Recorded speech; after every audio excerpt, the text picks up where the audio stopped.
ó fẹ́ má sí orúkọ tí wọn ò pé tán o ìyẹn Alhaji Ahmadu Ọ̀làníwájú Al-Fulaani wọ́n ní ilẹ̀ pẹpẹtẹ kan ni yóò tà fáwọn ṣùgbọ́n tí kìíní ọ̀hún ti bọ́ mọ́ àwọn lọ́wọ́ ńbẹ̀ náà ni wọ́n ti gbé síta o tí wọ́n ń pè ní Oníjìbìtì 419 àlọ́nilọ́wọ́gbà ṣá o ọkùnrin ti bá tẹlifíṣàn rẹ fún àwọn Yorùbá sọ̀rọ̀ láti Saudi nílùú Mecca lọ́hùn-ún níbi tó ti lọ jọ́sìn fún Ọlọ́run ọba kí gan ni Al-Fulaani sọ o ẹ máa bá wa kà lọ. ó ṣẹlẹ̀ pẹ̀lú àwọn ẹbí kan tí talẹ̀ fúngbà kan kó tó ní bí àwọn tó padà gba judgement gbogbo akitiyan àti wàhálà bẹ́ẹ̀ ṣe nínú bílẹ̀ tẹ́yìn ṣe ṣáájú àsìkò yìí a máa fẹ́ kí ẹ sọ̀rọ̀ lórí bàbá bóò ni ọ̀rọ̀ ṣe jẹ́ gan kí ni ìpìlẹ̀.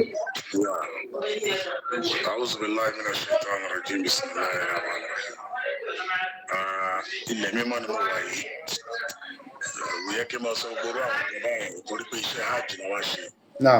ṣùgbọ́n ìgbà míì wà àwọn ọ̀rọ̀ míì wà tá a gbọdọ̀ sáré sọ kí nǹkan má bàa bàjẹ́. Alhamdulillahi rabbil alamin kí Ọlọ́run kó wọlé abóṣetó nínú àánú ẹ̀ gbogbo ojú tó bá bá fídíò yìí pàdé àánú Ọlọ́run ìdùnnú látọ̀dọ̀ Ọlọ́run ó máa jẹ́ ti gbogbo wa ní ibikíbi tí a bá wà. Bọ́rọ̀ ẹ ṣe jẹ́ torí pé kò sí àsìkò kí n sáré ṣàlàyé mo ti ṣàlàyé ẹ̀ nínú fídíò. Mo kọ́ńpìnì mi Al-Fulaani Islamic Real Estate pẹ̀lú pátánà mi àwọn méjèèjì lájọ ra ilẹ̀ yẹn lọ́wọ́ àwọn fámìlì yẹn. Orí fóònù tí mo dẹ̀ fẹ́ sọ̀rọ̀ yìí náà ni ìròyìn kìíní evidence yẹn wà bọ̀ tó máa padà sẹ́ndẹ̀ sí i. Ọwọ́ wọn láti ra ilẹ̀ yẹn that was 2020 ara 722 acres. Lórí ilẹ̀ yẹn mo rẹ́ni tó ra 30 plots 27 plots mo rẹ́ni tó ti kọ́lé síbẹ̀. báyìí mo rẹ́ni tó ṣe foundation síbẹ̀. Ó wá ṣẹlẹ̀ wípé àpolówó ilẹ̀ yẹn fún àwọn èèyàn ra gan oní 3 plots oní 10 plots. Kódà ọmọkùnrin kan báyìí tí wọ́n gbowó fún lórí social media ńgbà kan ọmọ yẹn Christian báyìí ni ọmọ yẹn oúnjẹ kíkú gbogbo àwọn tó wà lórí social media wọ́n rántí sórí ọmọ yẹn orí sáìtì yẹn náà lọmọ yẹn ó kọ́lé sí fọmọ yẹn orí sáìtì tá a sọ yẹn náà kọ́lé sí fún ọmọ yẹn. Ó wá ṣẹlẹ̀ wípé ọmọ tí mo sọ yìí orí bẹ̀ ní sáìtì ẹ̀ wà. Àwọn pípò yìí family tẹ̀lé tó ń pariwo yìí wọ́n ra 9 plots of land lọ́wọ́ mi at the rate of 600,000. Nínú 9 plots tó rà lọ́wọ́ mi yìí méjì nínú ẹ̀ wọ́n ṣe block industry lórí ẹ̀ ẹyọ kan wọ́n fẹ́ǹsì wọ́n ṣe block industry lórí ẹyọ kan wọ́n fẹ́ǹsì ẹyọ kan out of 9 okò méje tó kù wọ́n ṣe kankan lórí. látọdún mélòó sà.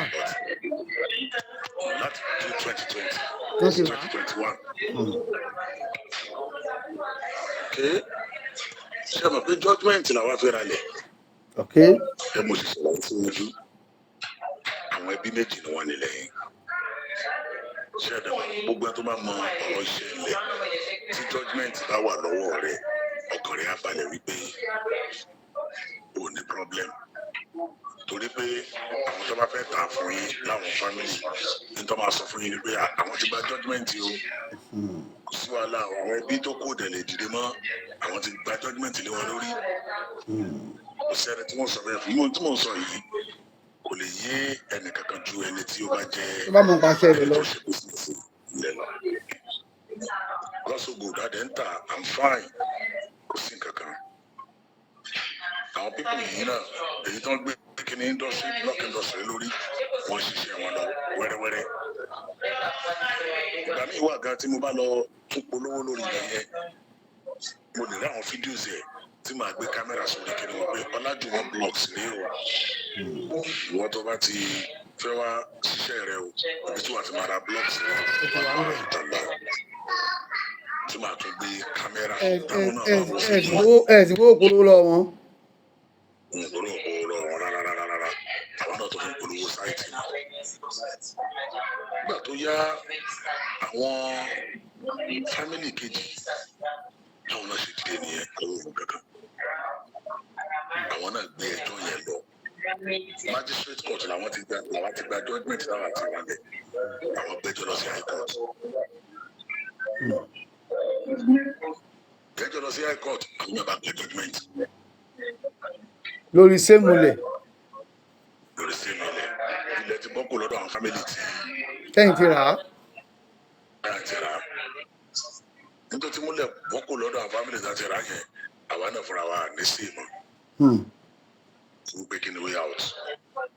ọ̀rọ̀ táwọn tí mò ń sọ fún yín láàárọ̀ yìí ọ̀rọ̀ yẹn wà ń kọ́tù báyìí torí àwọn táwa rà lọ́wọ́ wọn nígbà táwa náà bá wọn fà wàhálà. èyí ló dé mọ èèyàn tó ti ra ilẹ̀ yìí ni. ọwọ́ wa ni àwọn náà wà lọ sí àpè. níbo ilẹ̀ yẹn wà gan Ìlọrin ló wà ní àbíbo ló wà gan. ilẹ̀ yẹn wà ní wọ́n pè bẹ̀yẹn ní igbó wájú ní òkè rálà ní Ṣìmáwá lẹ́yìn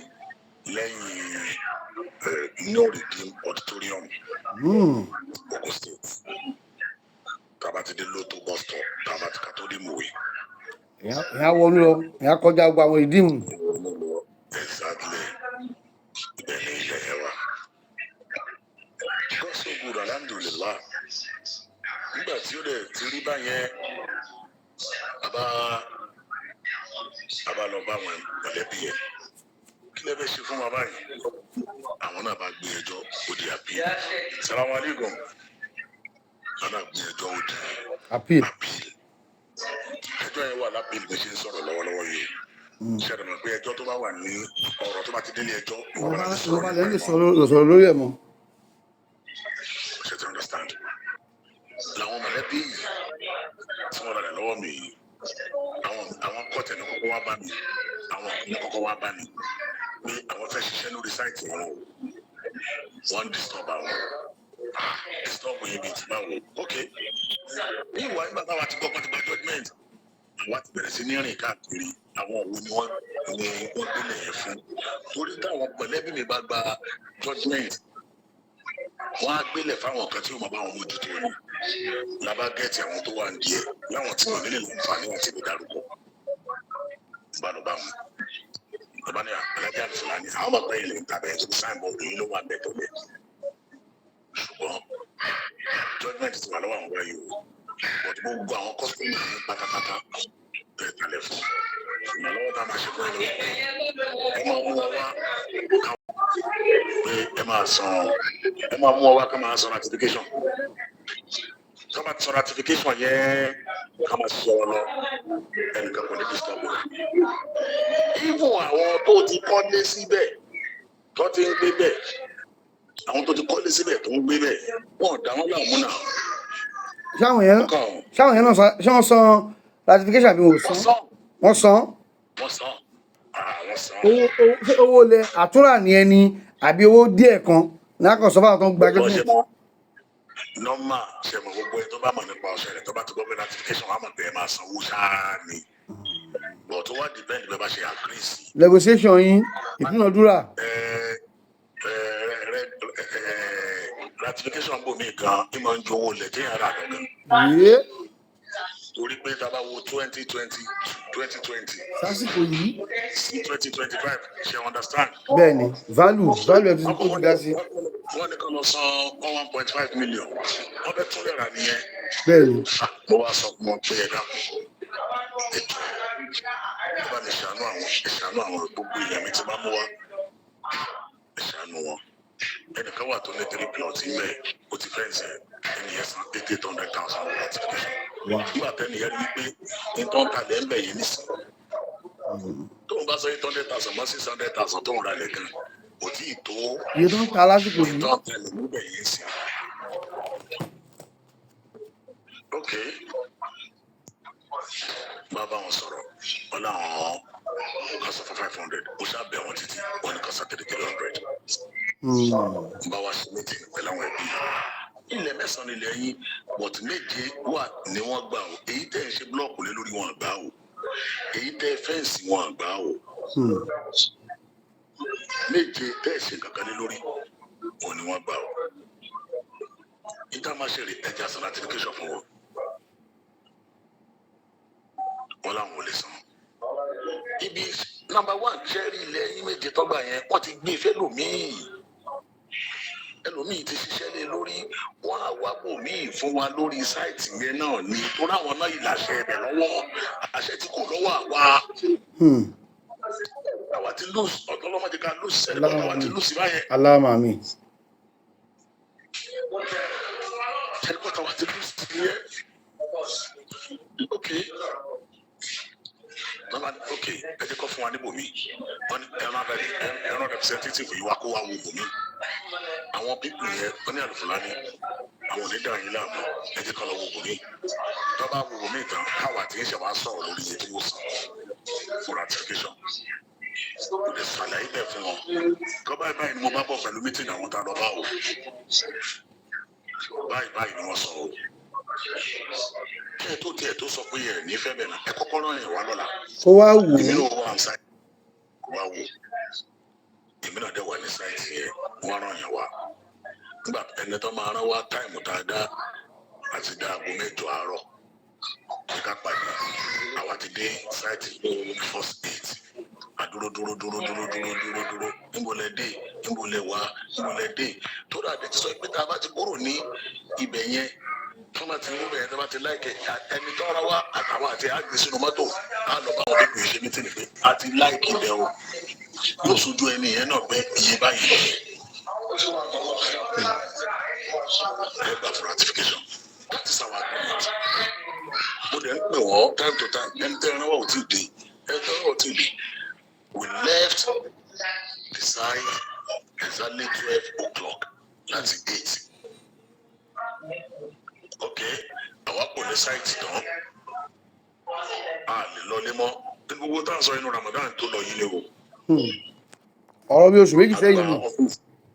àgbà ọ́fíìsì àwọn tí a fẹ́ bá ṣe meeting lórí ọ̀rọ̀ ratification àgbà ọ́fíìsì wọn náà àwa sọ fárábìnrin tọ́rọ wáyé ó kúkú mọ sáìtì tẹ́lẹ̀tẹ́lẹ̀ ó bá ẹnìkan sáìtì tọ́rọ àwọn tìbí náà ń gbé apá àwọn fẹ́ jáde ká máa bọ̀ káwa lè tètè lọ́mọ àwọn èèyàn mọ́lẹ̀ lọ́fíìsì arábìnrin wa bẹ́ẹ̀ nìkan ní sáìtì abánikọ́mọ̀ká gbé lọ astagfirullah adikọ́ nìkan dúró yes ẹni ẹ bá mú lọ ẹni ẹ bá ní ìgbìnà bẹ́ẹ̀ fún wa wọ́n ní kápá yọ kalẹ̀ rí ìgbìnà bẹ́ẹ̀ fún wa lọ bẹ́ẹ̀ fún wa ẹni yẹn bá padà lọ sọ fún wa nígbà tẹ́ni ẹ ṣe tẹ́ni ẹ wá bá wa ní ọ́fíìsì àwọn ènìyàn bẹ́ẹ̀ wọ́n sọ fún wọn pé ìbáná bẹ́ẹ̀ fún wa wọn làwọn láìkẹ́ pé ilé àwọn làwọn fẹ́ gbà ibi táwọn ń lò tẹ́lẹ̀tẹ́lẹ̀ ìwọ tó lọ sáìtì ilẹ̀ yín tẹ́lẹ̀tẹ́lẹ̀ ò rí pé wọ́n ti fẹ́ ṣe ẹ̀wẹ́ lómi tí ń lò ní. ẹni sọ fẹ́ nìyẹn kókó lórí ẹ̀ kókó lórí ẹ̀ ṣáwa náà sọ fẹ́ nìyẹn kókó lórí ẹ̀ lẹ́yìn ìgbà tílẹ̀ ti bọ́ lọ́wọ́ àwa tán. tó ti di ẹlòmíì. ó ti di ẹlòmíì kí làwọn fẹ́ ṣe àánú la kúrì gbà gan pẹ̀lú tó tó ní ká wá lò yìí. ó kì í fẹ́ bọ́ wọn kó lórí sáìtì tábánúyá ẹ̀ka lọ anọ́dá ìdílé ní Ṣàgámù bẹ̀yẹn ibẹ̀ làwọn nílẹ̀ sí èmi dẹ̀ ní another estate mi lọ́nà ọ̀dọ̀ wa drum ẹ̀jẹ̀ mú ibẹ̀ yẹn láti orí sáìtì ibi tó ń gbà mọ́ mi lọ́wọ́ yìí àti ibi tí mo ní lọ ní ìtàbáníkà drive hard drive ní àbí 15 to 17 minutes. wọ́n á wà kíkà lọ yẹn kò sí wàhálà máa lọ fún yín bẹ̀ yẹn. tó jẹ́ the same artist. ó jẹ́ the same artist.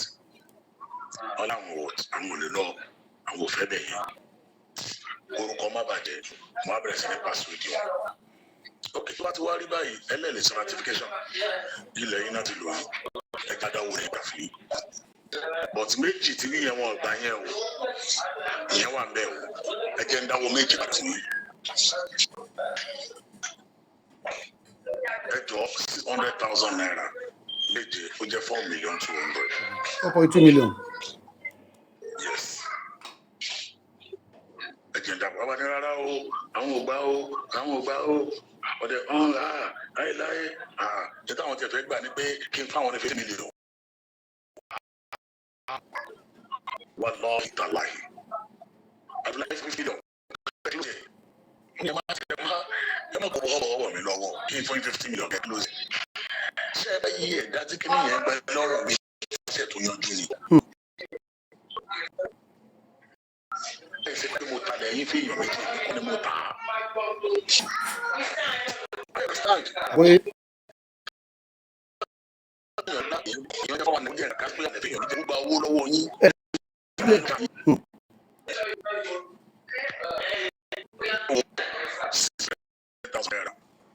ẹ̀yin lè ṣe pẹ̀lú yìí o àmọ́ tí màá ṣe rèé o gẹ́gẹ́ bí olórúkọ màá bá ní 200,000. lápò ara ń fún àbí. lápò mi fúnra ra mi ìfẹ́ kí relationship bá bàjẹ́ kó jẹ́ 800,000 lọ́dún méjì that is 5,600,000 instead of 4,200,000. àlejò agree síbẹ̀ wọ́n ní bọ́ọ̀tì kí n jọ èyí tí machine wà lórí ẹ̀ yẹn táwọn gbà lọ́wọ́ àwọn yẹn àwọn fẹ́ tà àwọn ò fẹ́ lò ẹnìkan tó fẹ́ sí ara ẹ ló.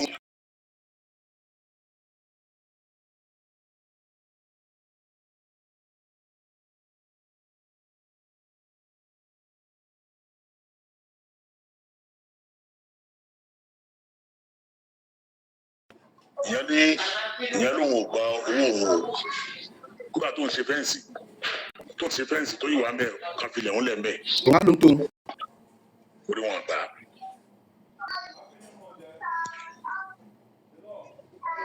abájọrẹ lórí ẹjẹ báyọ ẹ lọ wá báyà wá wọn làwọn ò lè rí pé mi náà ní kí bá wá báyà.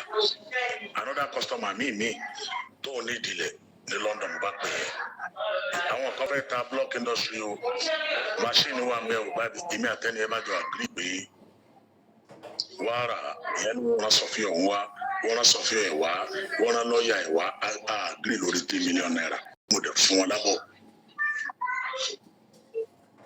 ẹni yẹn ti agree pé wọn san 3 million naira o tá a bá fi 3 million naira kún 5,600,000 lówó tó yẹ kí n fún ọ ó jẹ́ 8,600,000 ló bá di wípé ẹ̀tọ́ náà wọ́n ralẹ̀ ẹ wá lé ní ẹ wá lọ́la ẹ wá lé ní bẹ́ẹ̀ làwọn fún èmi ní problem.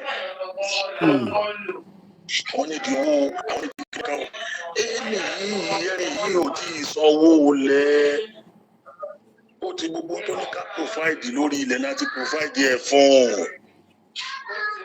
atọ́lọ bá wọn tí wọ́n ṣẹ̀ṣẹ̀ gba judgement lórí wa kájọ kan fún wa ní sọ́fẹ̀ lórí ibẹ̀ yẹn wọ́n fún wa àtúnṣe ìdẹ̀sẹ̀ ní kó sáà lè rà á ká lè kúṣe ẹ̀ kó lè lọ. títí bẹ́ẹ̀ ni ẹ̀ ò ṣáà ṣe ọ̀rọ̀ nìyẹn kò sáà lè mọ̀. nígbà tí mo rí pé wàhálà táwọn bíbí yìí fún mi pọ̀ mo ní kí ẹ má wọrí mo ní 4 million naira lọ́wọ́ báyìí ẹ jẹ́ kí n sẹ́ndì ẹ̀ sí wọn ní rárá ẹ kí n má sẹ́ndì ẹ̀ sáwọn pé tá a bá rí bẹ̀ka mi kí ká dúró yẹn papọ̀ mọ́ ibẹ̀ láàrin tà yìí. lójú on the 27 mo fẹ́ gba ẹnìkan fún mi ní chẹ́ẹ̀kì kan 3 million naira màá hà díẹ̀ mọ́ 4 million naira yẹn á jẹ́ 7 million máa kó fún yín. ìgbà tá àti rẹni tó máa ra mọ́ yẹn ẹ jẹ́ kí mi sanwó bẹ́ẹ̀. kí n rà á sọ́wọ́ tèmi. kò sí nǹkan tí mo fẹ́ fi blọọkì lọ kí ni máa ṣe lè gbèdé kan fún ọ mo ní wàhálà tẹ̀ fún mi yìí pọ̀ o mo máa sanwó bẹ̀ yẹn o ọ̀ torí ọlọ́run o máṣíìnì yìí tó wà lórí ẹ̀ ẹ lọ yọkú mi ò nídìí ẹ̀. ẹ lọ yọkú mi ò nídìí ẹ̀. àwọn tó kú tá a jọ ń ta lé ní ẹwọ náà tí mo tẹ fún wọn yẹn ti pọ̀ jù náà ṣé tó bá ra lè lọ́wọ́ ọmọ onílẹ̀ tí ó bá níbi kan bí ìlú ọgbọ́n fún wọn tí wọ́n máa para wọn ní ìpínlẹ̀ ẹ̀mú olórúkọ lèmi. bẹ́ẹ̀ni. iṣẹ́ ilẹ̀kọ́ ni iṣẹ́ mi láti bẹ̀rẹ̀ ká má bàa jẹjẹ kó jẹ náà ló mú àyà wá síbẹ̀. àti ẹ̀ ń bọ̀ mi yẹn lágbára ọ̀hún. ká bàa jẹjẹ kó jẹ náà ló mú àyà wá síbẹ̀. tábà tẹ́tọ́ fi bísíǹnẹ̀sì fún bó ṣe tọrọ òjì tá a lè ṣe pẹ̀lú mímọ́ ọ̀rọ̀ àkókò àlùbáríkà sí.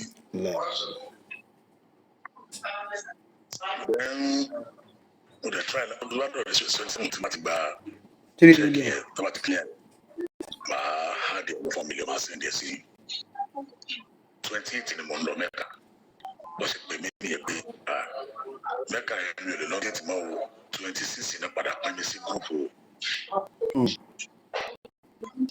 ṣe kúrò ní Nàìjíríà 26 yẹn mo dẹ̀ fún account officer mi ní check so àti lọ́la okùnkùn máa ọmọ ẹni tẹ́ ń pa mí báyìí ya bá mi ṣe lórí àkáǹtì ó di 27 tí mo dé Mecca mi ò tí ì ṣètò dáadáa mo bá wọn sọ̀rọ̀ wọ́n bá mi sọ̀rọ̀ pé mo ti lọ Mecca ní music ní mo ní kọ́ máa wọlé kájú kó $28 for the 28 mo send account number tó ń send sí mi mo send sí account officer mi ìyẹn sọ mi pé òun ṣe kò lọ wọ́n ti dẹ́bìtì mi wọ́n credit òun wọ́n ṣe gbá later mo rí pé wọ́n dẹ́bìtì mi náà fúnra mi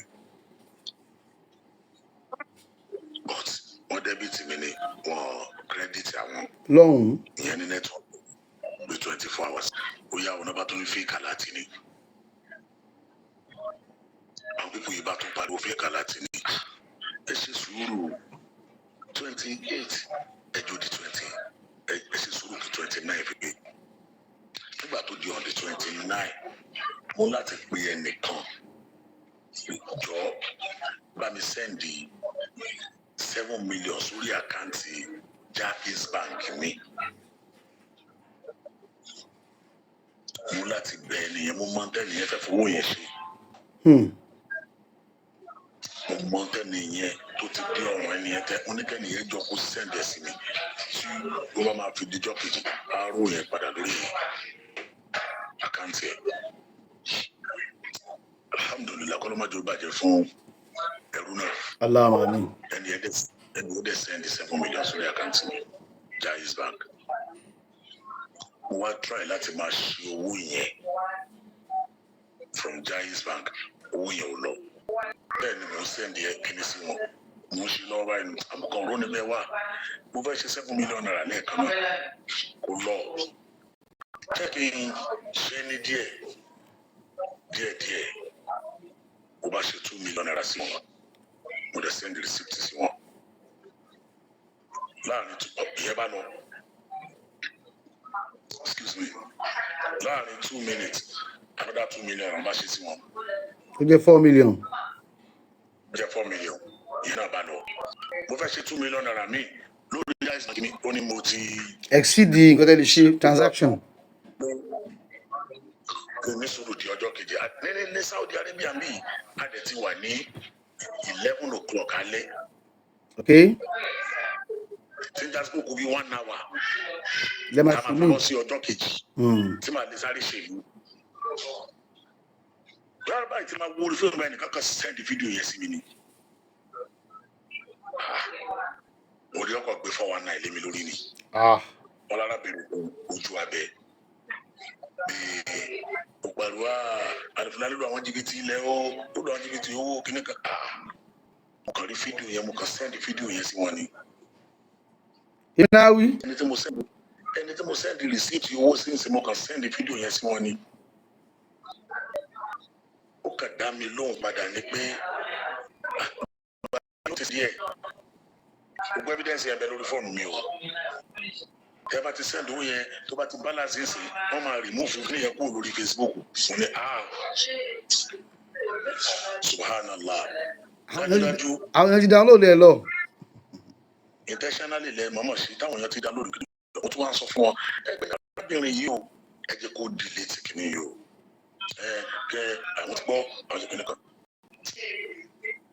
pé àwọn èèyàn ṣe pè mí nìyẹn àti lọ́ọ̀yà mi ó ṣe mi tí ì fún wọn lówó mo ní mo ti ṣe 4 million naira sí wọn lórí wọn 6.6 ló yẹ kó jẹ but 3 million bá fi kún kó ní àwọn tàdá àdéhùn àti níwájú sanwó kò sí written agreement lórí wa mo kàn fẹnu sọ fún yín ni ẹ̀rín láéláé mo jáde sórí Facebook nìyẹn láti wá ṣàlàyé clarification fídíò tẹ́rí yìí bó ṣe rí o láàrin 15 minutes sísìn mo ti sẹ́ndì 4 million naira sí wọn evidence rí o ó dàgbọ́n ṣe wọ́n dúró yìí àtọwọ́ tí mo fẹ́ fi bá wọn kún àti tí mo ní mo fẹ́ 200,000 mo fẹ́ bá wọn kún àti tí mo fẹ́ bá wọn san owó ọ̀pẹ̀lẹ̀ tẹ́lẹ̀ ní oṣù kankan mọ́ 600,000 wọn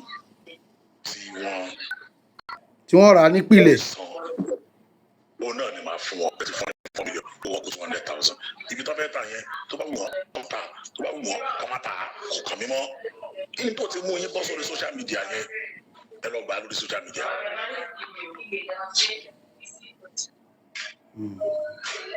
àwọn yẹn ti ní à kò yẹ kẹ kódà kò yẹ kẹ fún wọn kọ́bọ̀ bọ́rọ̀ ṣe rí rè bọ́rọ̀ ṣe jẹ́ rè ọlọ́run bọ́rọ̀ ṣe rí nìyẹn o.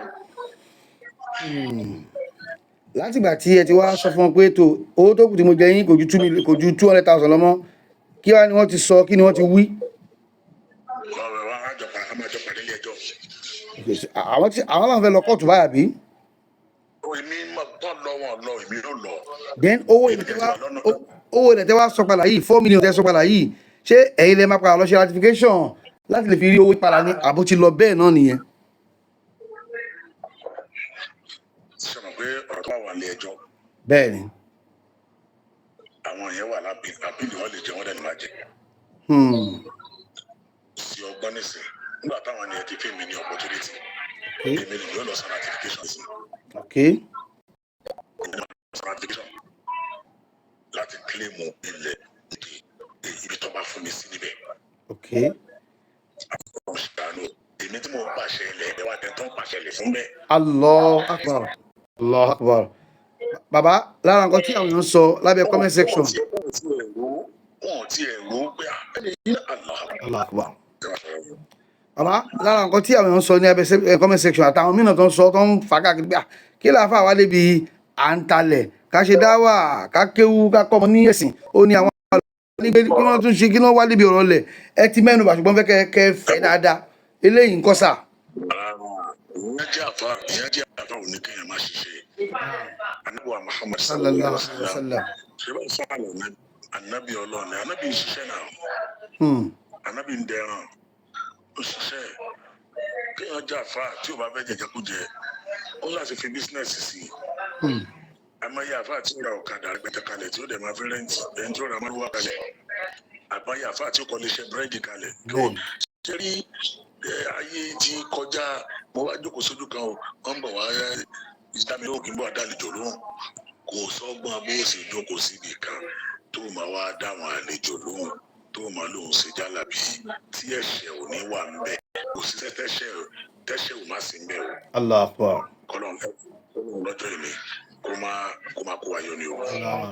but àbá jẹ́ businessman kò ní ẹni tó ṣe pẹ̀lú ọ̀rọ̀ ẹ̀sìn kò ní ẹni tó ṣe pẹ̀lú ọ̀rọ̀ pé bóyá ó àfẹ́ ti dá wáyà kò ní o má kọ́ mọ́ kí kò ní o má ṣe wá sí. ẹ gbọ́ àwọn estate kan wà ní Kòròdú níbẹ̀ yẹn tó já sí pé Muslim estate ni àwọn alùsùnà ni wọ́n ní wọn ọ̀dẹ̀ ní talẹ̀ fún ìyàn láyé tó ju alùsùnà lọ. àwọn alùsùnà gbé wọn ni ó ta fún. àwọn súnà náà máa dábò ilé Abubakar road Umar road Usman road Ali avenue orúkọ àwọn sàábẹ́ ànábì ni wọ́n sọ. wọ́n sọ bàbá obìnrin tí wọ́n á gbéṣẹ́ obìnrin tí wọ́n á gbéṣẹ́ fún yìí tí ó ń pariwo yín 419 ni ìgẹ́gẹ́ tí ní encounter pẹ̀lú ẹ̀ before now ṣé tí ẹ pàdé ẹ sọ̀rọ̀ ṣé bí tí ẹ mú ìpàdé kó tó di pé lè ṣẹlẹ̀. ilé Ọlọ́run ni mo wà yìí ìrírí mi ò máa rí bọ̀tíńjọ́ kan tá à ń ṣe mítìnì táwọn ẹbí yẹn bá mi ṣe tí wọ́n gbé wọlé níjọ́ náà mo bínú kò lórí aago nítorí bí ṣe ń bá mi sọ̀rọ̀ níjọ́ náà ìbá sọ̀rọ̀ pẹ́ni tó ti ní nǹkan nínú sí mi rí tẹ́lẹ̀tẹ́lẹ̀ ni tí mi ò lè mọ ẹ́ rí. ẹ understand. àgbọ́yé. mi ò lè mọ rí nǹkan kò jọ òun àti ẹ̀ papọ̀ rí. tó àṣẹ ọlọ́ṣàánú náà. kò sí ìlú tó wà láyé tó fẹ́ rí tẹ̀. ọ̀yẹ́ ẹ gbàgbé yẹn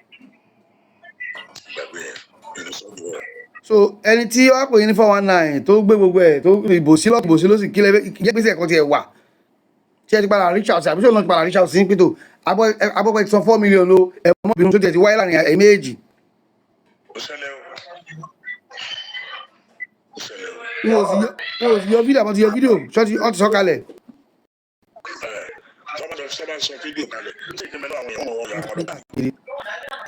ẹbí náà sì túbá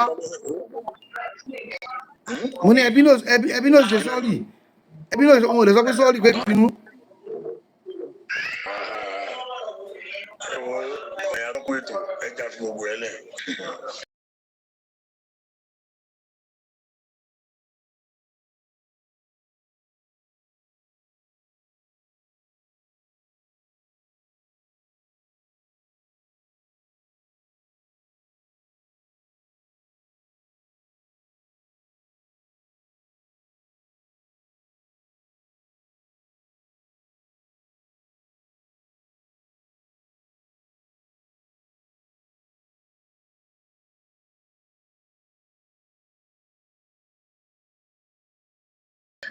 ẹni tí ó sọ̀rọ̀ ó padà sọ̀rọ̀ tó wáyà. ọlọ́ṣàánú wa orúkọ wa ò ní bàjẹ́ èyí tí ẹ tó ṣe lọ́dún yìí pẹ̀lú ògo ọlọ́run ṣe ní àṣemọ́ gbogbo alágbàgbà mẹ́rin ọlọ́run gbà nàìjíríà náà ọlọ́ba sọgbọ ẹ̀dẹ̀ rọ̀ àtàwọn ní blọ́gà náà ọlọ́ṣègùn yóò ṣe kálukú pẹ̀lẹ́ ọlọ́ṣàánú orúkọ wa ò ní bàjẹ́ sà. Thanks so much for your time, sir. Ọlọ́run kò sí àánú wa. Salaam alaikum. Iléeṣẹ́ tí ń bàjẹ́ àdókòwò sálámù.